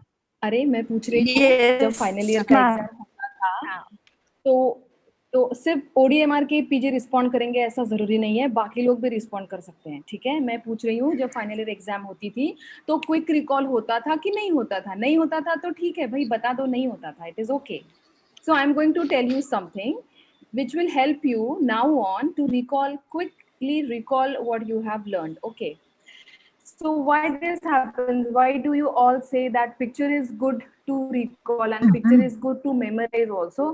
Because our brain process visuals 60,000 times faster than text. So we all feel that if you show me picture, I'm pretty sure that I'm going to recall what I have read, what I have learned, than compared with the text. So this is the reason why it happens. Now, there can be so many thoughts in our mind at a time when we think of something. Just currently, you must be thinking about your project, your main project, what you are going to do. So there can be so many thoughts by reading so many articles from the journals. They all get jumbled up. When you think of so many things together, they get jumbled up. So what we are supposed to do when we fall in such type of situation, we need to organize what we read. Okay, I'll repeat. When we have many thoughts together, they get jumbled up, and unless we organize them, we are not sure what we are going to do. So to organize those thoughts, we are going to see what is the concept map. So it is a tool that supports the visualization of learning and the manipulation of information. So what is it actually? In a simple language, if you read something, you are going to visualize this on a piece of paper by just manipulating with the information and by organizing that information. So this is the gentlemen Novak and Govin in 1984. They designed this concept, and this concept map is a schematic device for representing a set of concept meanings in a frame of propositions. So again, we are going to have it in a simpler format. Don't worry. So let's see what you can use concept map to organise and structure new material. यानी क्या?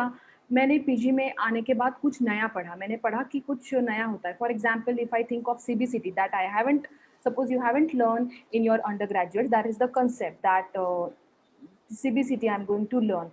So it is going to organize my knowledge in case of CBCT. It will also help me to take notes when I'm in lectures, when I'm in webinars. It will help me to take notes.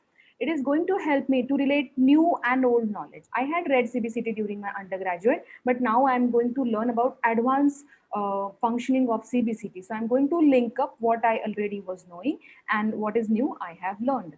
And then design the complex structures. Oh, CBCT can be used for so many things at a time. So that is a complex structure. I'm going to organize everything about CBCT, this piece of information, on a paper, or say somewhere else I'm going to organize this. Also, I'm going to plan and outline about my projects. I'm planning for few research projects, and I'm going to have outline of those projects. And also I'm going to create my study guides, that how should I proceed, after what I should do what.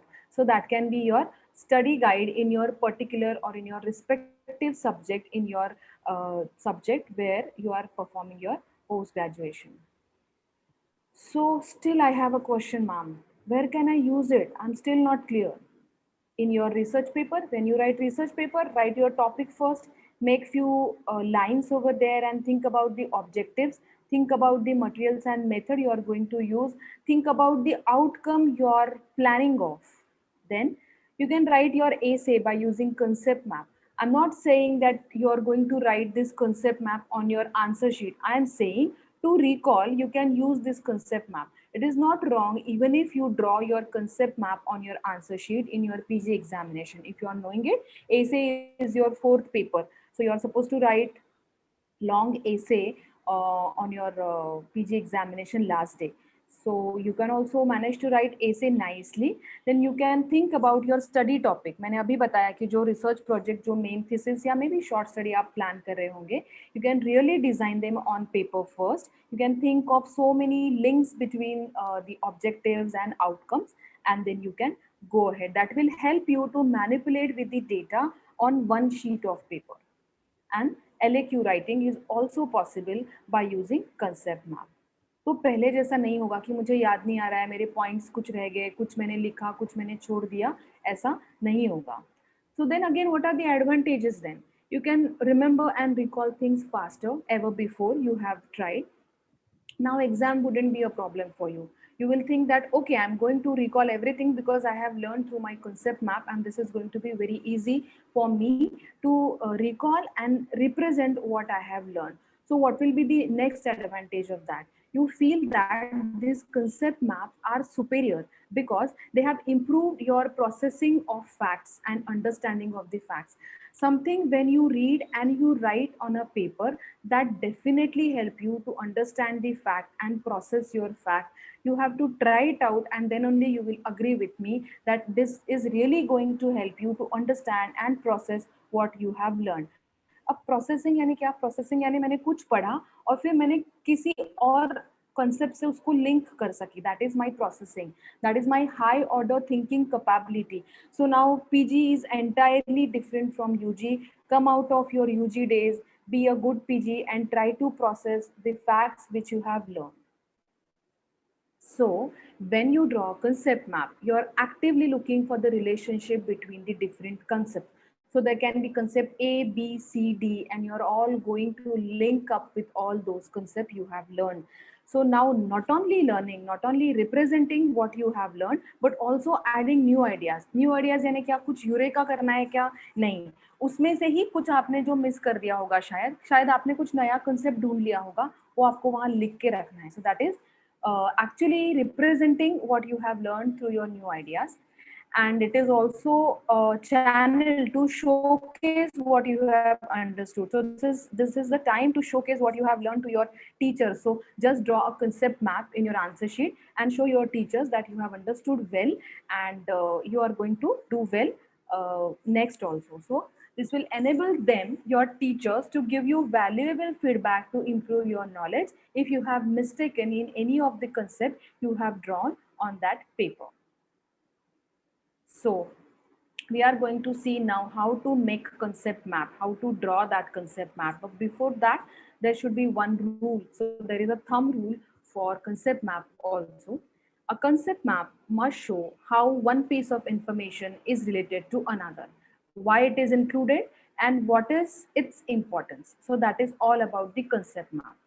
यहाँ तक समझा है तो हम आगे चलेंगे. ठीक है? I hope that you have understood what is the concept map. We are going to draw something on a paper so that we can correlate what we have learned. जैसे कि simply अभी PG orientation program था तो उसका date लिखा हमने, तीनों dates पे लिखा क्या क्या topic पढ़ने वाले हैं.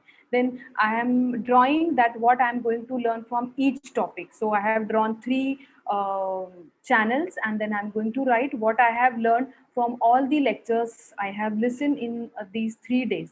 That may be one concept map of what you have learned. So let us see what is here. So to draw a concept map, you're going to use these steps. Identify the major areas or ideas or concepts. So this is your key concept, that is the main idea. Then organize the ideas into categories. So what is done here? There is one key concept, then there are 2 general concepts which are drawn. After that, use lines or arrows on the map to represent how ideas are connected to one another. Maybe a category, maybe a concept. तो पहले हमने क्या किया? एक concept draw किया. For example, मैंने अभी space infections पढ़े, फिर मैंने जनरल कंसेप्ट ड्रॉ किया कि एनाटॉमी, स्पेसिस की एनाटॉमी और उसका क्लिनिकल मैनिफेस्टेशंस, ऐसे मैंने 2 यहाँ पे लिखे कॉन्सेप्ट. फिर मैंने कुछ और एग्जाम्पल लिखा. So I am linking everything to my key concept by general concept and general concept by lesser general concept. And I have some specific concept that I'm going to treat them. So that can be my specific goal of knowing about space infections. Okay. So this is how we are going to link what we learn while reading only. या फिर मैंने आज पढ़ा और मैंने 1 घंटे बाद immediately मैंने एक concept map draw किया, फिर मैंने देखा कि कुछ और miss out हो गया, तो I'm going to write it then and there only. But there is one precaution. Limit the amount of information on the map to avoid frustration. मैंने खूब सारा लिख दिया, मैंने पूरी एनाटॉमी भी ड्रॉ कर ली, मैंने खूब सारी क्लिनिकल फीचर्स लिख दी, अब मुझे पूरा कंफ्यूजन हो गया. No, I'm not going to do that. So I should be very, very clear when I'm drawing my concept map that there should be a keyword only to make me recall the entire thing I have learned or the concept I have learned. I cannot write complete sentences in my concept map. So I hope that up to here I am clear. Let us see by example. हमने 7th class में पढ़ा था कि water और उसकी different states और उसके uses. So if I give you right now something to write about water, I'm not really sure. Please excuse me. I'm not really sure whether you'll be able to write note on water. So if I give you this, water is my main concept. Then living things. It is made by living things. It is made up of molecules and there are states of water. So states of water can be solid, liquid and gas. So gas is going to be steam, liquid can be found in the lakes and rivers, and then solid can be in the form of snow and ice. So this is what the states of water are. Then it is in the form of molecule. Then I'm again going back to motion and it is cross-linked to the states again. Then about the living things, it is a type of plants which needs water and animals also need water. So you can going to give example of plants like oak tree, animals like animal, dog, cat, animal, humans also. So this is how we try to represent what we have learned. If you have this in your mind or this on paper, I think instead of reading about water for 2 to 3 pages, you will prefer going through this type of map in 5 minutes. I think it will take 5 minutes to go through this map, but you should actually learn it before or read it before. Then and then only you will be able to gather all these circles or cylinders, and then you can going to connect them when you write. It is not harm that you write it on a paper in this form only and then you make it into sentences. So even if there is shortage of time, teacher will understand that you have learned about the concept completely. ये हो गया बचपन का example. अब चलते हैं actually post graduation में. ठीक है, मेरी मॉडरेटर प्रोस्टोडोंटिस्ट है ना, तो मैंने सारे एग्जाम्पल प्रोस्टो के रख लिए कि मैं कहीं गलत हो गई तो she is going to correct me. Okay, so you can see that there is one chart और there is one diagram on my screen. So it is nothing but variation in the formation on same topic by concept map. ये मैंने एक flow chart बनाया. Removable partial denture can be of acrylic, it can be of cobalt chromium alloy. Then it can be retained by clasp and rest. So this is form. This is old one. We are not going to practice old one now. We have been in advanced era. So now let us see what is there in the B RPD drawn in the same format but in another shape: acrylic, alloy, clasp, and rest.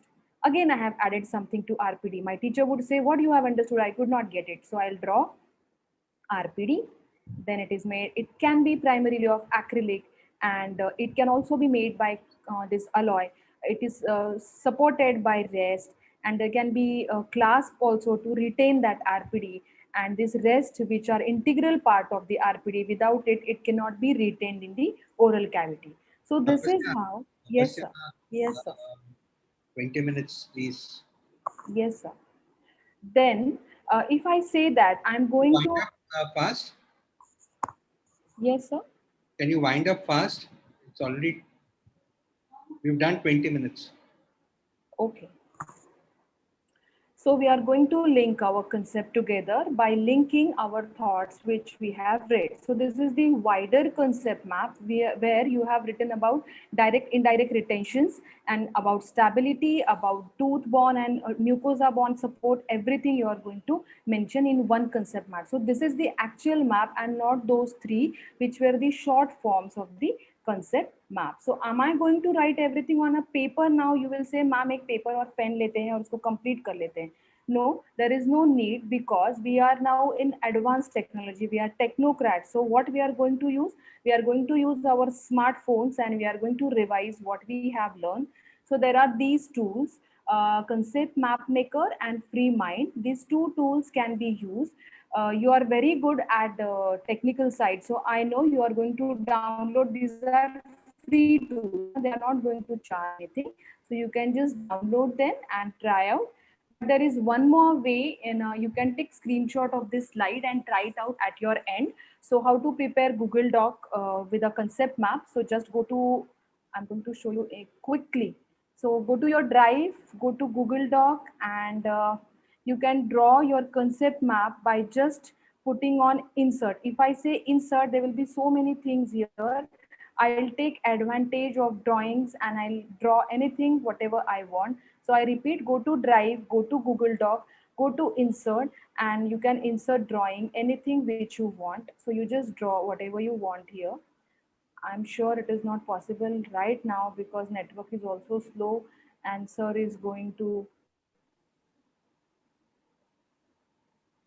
ban me for this. So you can draw and you can save and close it. But what is the magic of Google Doc? That at the end, you are going to save it and you are going to get a link of your concept map which you have drawn and prepared in the Google Doc. You can share this link with your PG teacher, with your guide, with your peers so that you can modify it whenever you want and they can also learn from what you have learned. So you can make a group and you can learn so many topics together.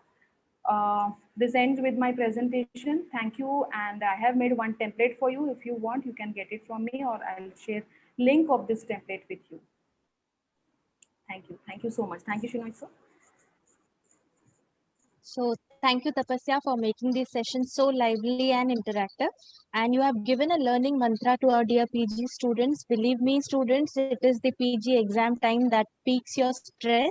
And having these concept maps for each important topic will help you greatly in appearing for your exams and for faring the best that you can do. So thank you so much, Shinoy sir, for giving me this opportunity. Thank you, Tapasya, for the wonderful session. Thank you, Rajlakshmi. Thank you. Thank you, Tapasya ma'am and Rajlakshmi ma'am. Thank you, ma'am. Thank you, Tapasya, for mind mapping. I'm sure I should get mine done very soon. Concept mapping, sir. Concept mapping. I always get this wrong. So that is really, I really need to get my mind mapped for the concept. So actually, one thing which I forgot in the morning is that our college has got a 100% result in the MDS exams that were recently conducted. So a big shout out to all those who cleared, and they've done reasonably well in the most testing times. So a big round of applause to the PG teachers and of course to the students who appeared for the exams. And God bless them all. And thank you so much, Himani. I think that winds it up. Yes, sir. I think that Yes. was the last one, right? So, yeah. Yes, sir. Yeah, so please go ahead. With this, we come to the end of our comprehensive PG orientation program 2020. I hope this program was beneficial to all the first years postgraduate students. I am grateful to Dr. S.R. Shenoy, sir, for giving me this opportunity to conduct this program. Thank you, sir. Thank you. Thanks, Himani, for doing a wonderful job. You were there for every lecture, despite the fact that you underwent this 2 years back. So, Yes. but anyway, it's a revision, and we always get to know every time we hear something, we get to know something new. For the 2020 batch, Google form will be circulated regarding the feedback for this program. Okay, so it is anonymous, so you can please give your suggestions. This will help us in improving ourselves, right? So when you get a feedback, that is the best way you can improve upon yourself. So thank you, dear audience. Himani, you did a wonderful job. Thank you. To all the speakers and the moderators for sparing their valuable time. For my colleague, Dr. Rajesh Kuble, I don't see him. He's there somewhere. So thank you so much. This will be available on YouTube in by the name of OMFS BSPM DC. That is the YouTube link, and I'll be posting it in the 2020 batch, so you can go and check it aram se. Okay. So thank you so much, and stay safe.